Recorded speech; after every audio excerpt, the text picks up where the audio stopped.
Hi, I'm Dean Bushmiller with Expanding Security, and this is wireless communication tools and techniques. Now, if you're not seeing the full version of this, go to expanding-security.com to get the quizzes, the badges, and this mind map with all the dynamic links in it. So let's get started.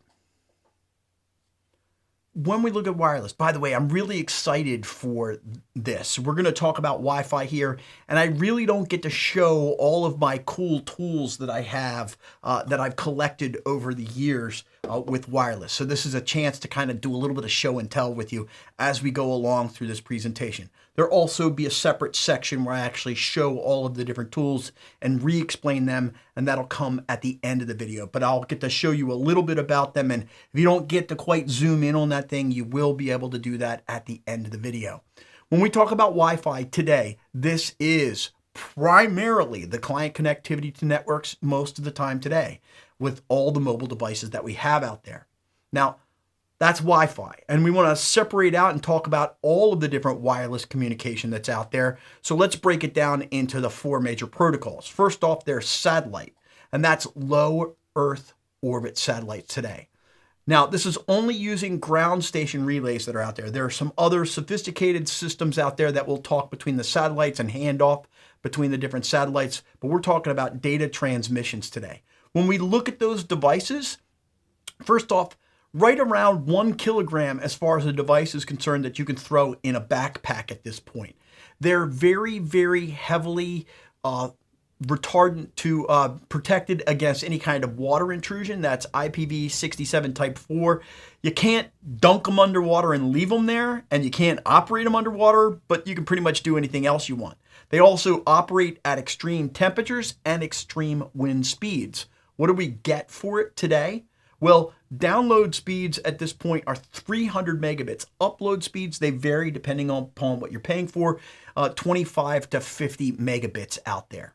Now we can switch over and start talking about cellular networks. That's what you're talking about on your phone, or we can start talking about WiMAX. Now, I wanted to bring this out for us and go a little bit over the main features. Now, this used to break down into what was called the AMP family and these other families that are out there. But really, it kind of, as of about 2010, we started seeing this separation of these two right here. And this one right up at the top right here, this is your WiMAX family, and it kind of petered out and kind of stopped at this point. Why? Well, because all of the different carriers were taking on this control right here, and what they got was they got a lot of really fast speeds.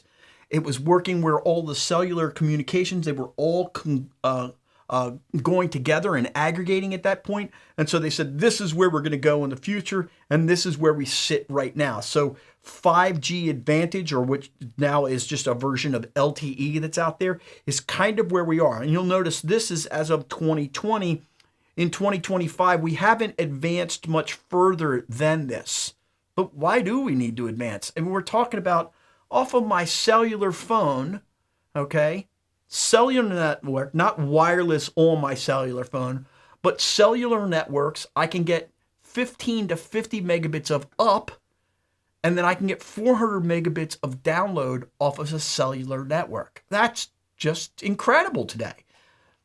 There's also Bluetooth, and don't forget about Bluetooth that's out there as a personal area network for your little different devices that are out there. Now, when you look at this chart, you'll see that we've got 50 megabits.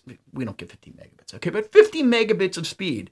What do we get? Well, we're between low energy and classic, and what happens is as you add more devices into that Bluetooth network and that Bluetooth transmitter receiver, you actually start to lose a little bit of this throughput. But at 50 megabits, and in theory, we could get to 240 meters for a max range here. That makes this, me being able to operate my keyboard, you know, if I go out and get the mail, I can go ahead and use my mouse if I want to, or my keyboard. I probably wouldn't do that. But, I mean, maybe I might do it for, say, my Bluetooth headset that I have out here, or my earbuds that I have in here. We won't get 240 meters at this point, but we will get a lot of speed. Currently I'm using this K0925 mouse right here that is really, really sensitive. And I actually looked and detected the other day, and I found out that it is version 5.3. They didn't implement the 5.4, even though today it's 2025. So you can get lots of speed out of those devices. But we're really here to talk about Wi-Fi. I mean, that's really what it's all about. When we look in Wi-Fi and we see the different possibilities that are out there, we can see that we're clearly sitting in this area right here. Now, we're 2025, but the implementation of Wi-Fi 8 has not happened at this point, and this is an exaggeration at the end right here. But we think in Wi-Fi 7 that we're going to get, for BE, we're going to get very decent throughput for these 3 different channels that we're actually using at this point. That throughput, don't forget, as we put more stations on a single transceiver, we half that throughput between them. But there's all sorts of technologies that I'm going to show you and share with you within this presentation. Now, I want to pause here and really talk, because I like to talk about the hacking aspects of this, but we really have to think when we're dealing with radio frequency that there could be physical hacking involved in this. So we have to test for this. And there's a whole section inside of here that we talk about testing. So let's think about physical hacking. Okay. The dynamic physical medium is radio waves bouncing around. It's people moving around. It's devices moving around. There are no physical boundaries. Why is that important? Well, to me, when I look at this, I say, okay, the law is written to deal with assault and intrusions. And in wireless, there is no assault, there is no intrusion because we basically don't touch the people. That means that it's also that those signals are going out across property lines, and therefore it's open to interception. And stealing wireless is not legislated. I mean, it's basically, it's not legal, but it's not legislated, so you can just keep on going from there. Last thing that I wanted to talk to you in here about, because you might not get the full video, is the Wi-Fi structures. You won't see this anywhere else. So I wanted to talk about the 3 structures that are out there. We start off with the independent basic service set. That basically means that we have peer-to-peer networking between 2 wireless clients. So in theory, this phone could talk to this phone directly back and forth. Now, we have that today in a sense when we talk about RFID, and we can go ahead and tap the phones together to go ahead and share contacts, but that's not a Wi-Fi thing. This is a Wi-Fi thing, and we don't do it. But what we tend to do is the infrastructure basic service set. That's where individual clients don't talk directly to each other, but they talk to that access point that's out there. Now, that leads us to physically people trying to attack the access point.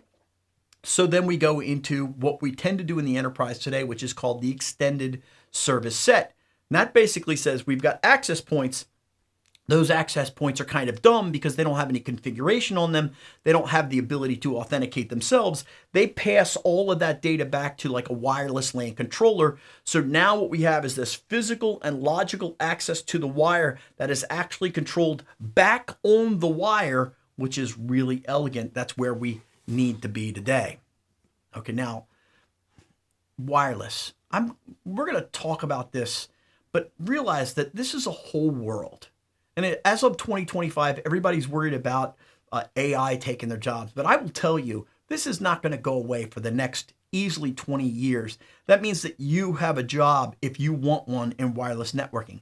That's why I've taken the time in this presentation to spend somewhere around 60 to 80 minutes with you on the topic, but realize this is a 40 to 120 hour topic that we're talking about here. I think that there are some amazing vendor materials out there, but you really should look at the vendor neutral certifications that are out there. Again, I put that all in the links section. So I hope you will join me for the entire presentation.